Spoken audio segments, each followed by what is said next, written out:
Deuxième partie sur le patrimoine,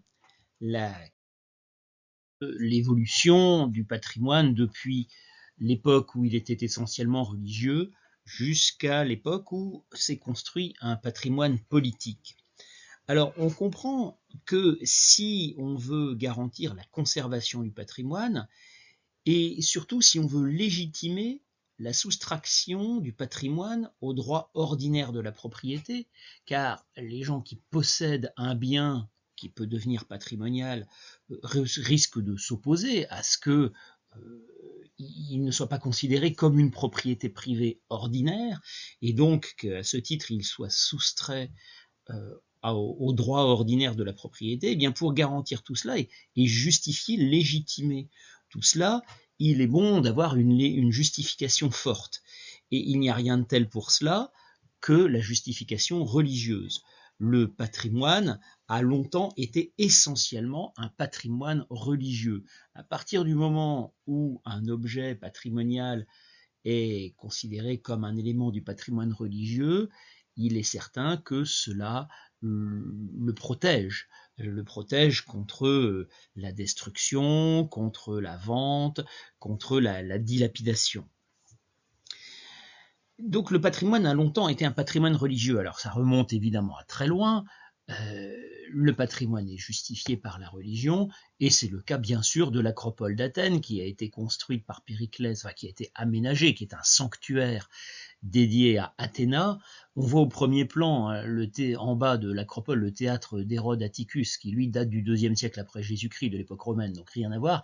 En revanche, ce qu'il y a sur la colline de l'acropole, avec le Parthénon, les Rectéions et à gauche les Propylées,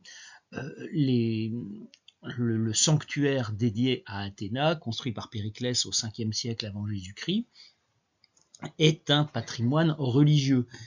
Mais il n'a pas seulement un rôle religieux, c'est un lieu où s'éprouve, où se vit l'unité de la cité.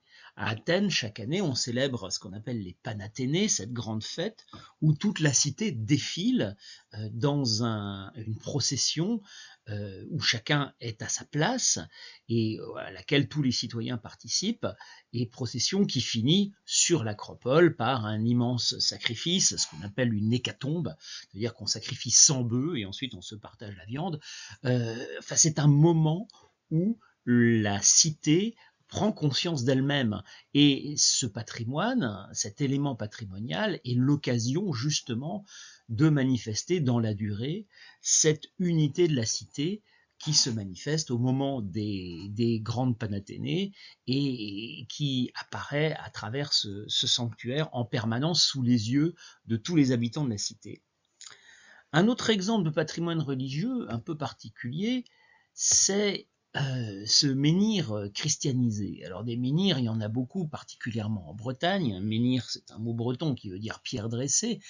C'est un art païen, c'est un patrimoine païen, c'est-à-dire qui vient d'une époque pré-chrétienne, qui a vraisemblablement une fonction religieuse à l'origine. On ne le sait évidemment pas avec assurance, puisque ce sont des sociétés qui n'avaient pas l'écriture, les sociétés qui ont dressé ce patrimoine qu'on dit mégalithique. Les mégalithes, ça veut dire les grosses pierres, l'étymologie dit cela. Et ce patrimoine mégalithique est un patrimoine païen. Mais particularité de ce menhir, comme beaucoup d'autres d'ailleurs, on y a érigé une croix, on l'a christianisé, on en a fait un élément du patrimoine chrétien. En fait, on voit qu'ici, l'Église au Moyen-Âge s'est réapproprié un patrimoine païen. En fait, l'explication est claire. Depuis des millénaires, les habitants de la région priaient et se prosternaient devant ce menhir. Et évidemment, ça, l'Église ne le supportait pas parce que c'était un reste de rite païen.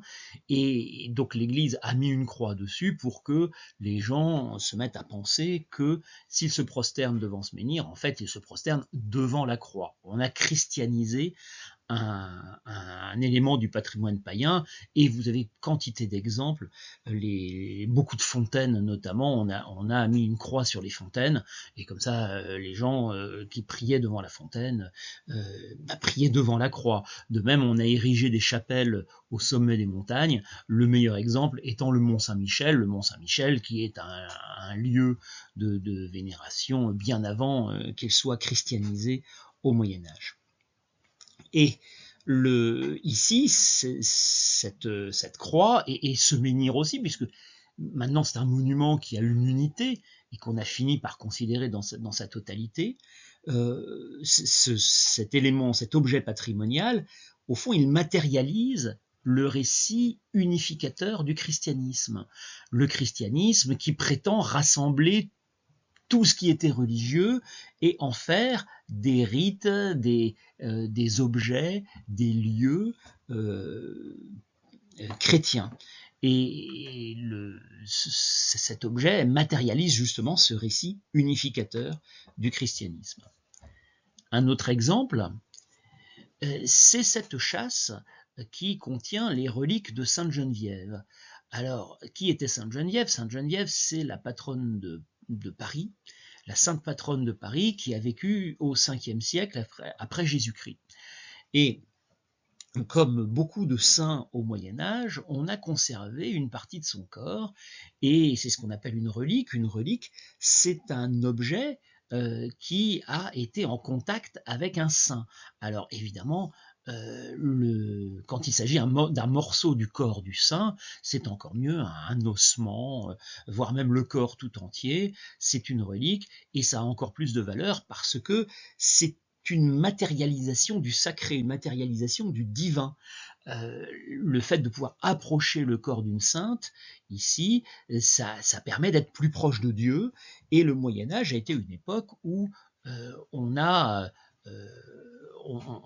créé quantité de reliques parce que c'était très populaire, beaucoup de pèlerinages s'organisaient vers des chapelles ou des églises qui avaient des reliques, et pour être prise au sérieux, une chapelle ou une église devait absolument avoir des reliques. Alors on s'est rendu compte depuis que beaucoup de ces reliques étaient fausses et ont été fabriquées par des faussaires au Moyen-Âge. Alors je n'en sais rien pour les reliques de Sainte Geneviève à Paris, dans cette église magnifique qu'est l'église Saint-Étienne-du-Mont, juste derrière le Panthéon. On connaît le Panthéon, mais on ne pense pas à aller voir l'église Saint-Étienne-du-Mont qui est juste derrière. Mais voilà, c'est un exemple de relique, et vous voyez qu'on a construit une chapelle spéciale avec quantité de décoration, évidemment, pour honorer et mettre en valeur ces reliques. Alors, la relique la plus célèbre, c'est le Saint-Suaire de Turin, qui se trouve donc en Italie à Turin, qui est un morceau d'étoffe qui aurait enveloppé le corps du Christ. Donc là, comme objet qui touche la sainteté, on fait difficilement mieux. Alors, quand on a fait des recherches scientifiques sur le Saint-Suaire de Turin, on a fait une datation au carbone 14 et on s'est rendu compte que le lin dans lequel il est tissé n'a pas pu pousser avant le XIIIe siècle, donc c'est-à-dire 1200 ans après la mort de Jésus. Bon, donc c'est vraisemblablement un faux, comme quantité d'autres reliques. L'une des plus belles églises de Paris, la Sainte-Chapelle, a été construite au XIIIe siècle pour mettre en valeur une relique que Saint Louis avait rapportée de croisade, de Terre Sainte, dit-on une épine de la couronne du Christ. Et les reliques, elles matérialisent le divin, donc elles justifient la construction d'une église, et elles justifient aussi l'organisation de rituels qui rassemblent la société, comme les pèlerinages, comme les messes, ou les processions lors des reliques, les processions de reliques.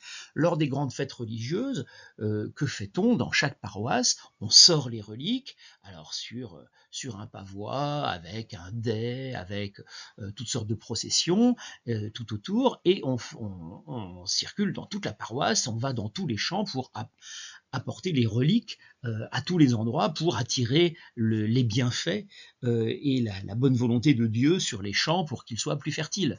Donc c'est quelque chose de très important, et à travers ces rituels, on rassemble la société, on rapproche les gens qui vivent des choses ensemble, qui vivent des grands événements ensemble, et ces reliques permettent d'unifier la société. Alors ça, c'est le patrimoine religieux, et ce patrimoine religieux a donné lieu évidemment à la construction de monuments extraordinaires comme les églises, les cathédrales, qui restent aujourd'hui des éléments patrimoniaux fondamentaux. À la fin du Moyen Âge émerge un autre type de patrimoine, c'est le patrimoine politique. Les symboles politiques se développent beaucoup parce qu'à la fin du Moyen Âge se développe le pouvoir royal.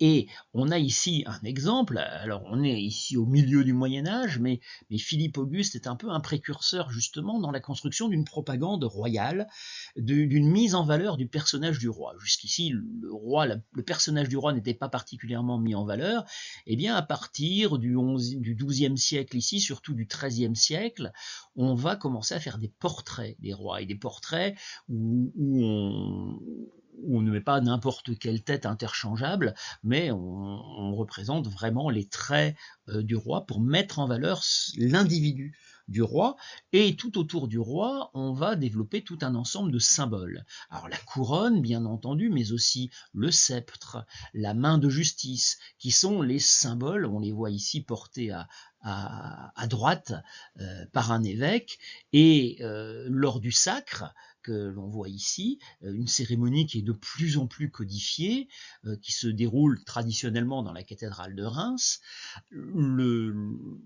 on remet les symboles au roi. Vous voyez qu'on lui remet là aussi l'épée, une épée fleur de lysée. La fleur de lys devient un symbole également. Et ces symboles ces objets symboliques constituent un patrimoine. On les appelle les regalia. Les regalia, ça vient du latin rex regis, qui veut dire le roi.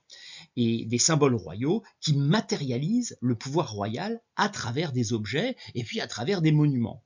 Et à partir de cette époque-là, du XIIe et surtout du XIIIe siècle, se construit tout un patrimoine politique autour du personnage du roi, et l'aboutissement de cette construction d'un patrimoine royal, c'est bien sûr l'époque de Louis XIV, ici que l'on voit avec les mêmes symboles, avec les régalias, on voit la main de justice, on voit la couronne, on voit le sceptre, on voit l'épée, puis on en a rajouté quelques-uns, toujours la fleur de lys aussi bien sûr, qui là n'est pas un objet, c'est simplement un symbole, donc on ne le rangera pas dans le patrimoine. Et le monument qui matérialise le mieux ce patrimoine royal, c'est bien sûr le château de Versailles, construit par Louis XIV en 1672, ou enfin inauguré en 1672, et où là on voit que tout a été organisé symétriquement autour de la chambre du roi, y compris, vous voyez, le plan de la ville de Versailles, qui permettent de mettre en valeur la personne du roi. Donc un patrimoine qui sert pour mettre en scène le pouvoir royal.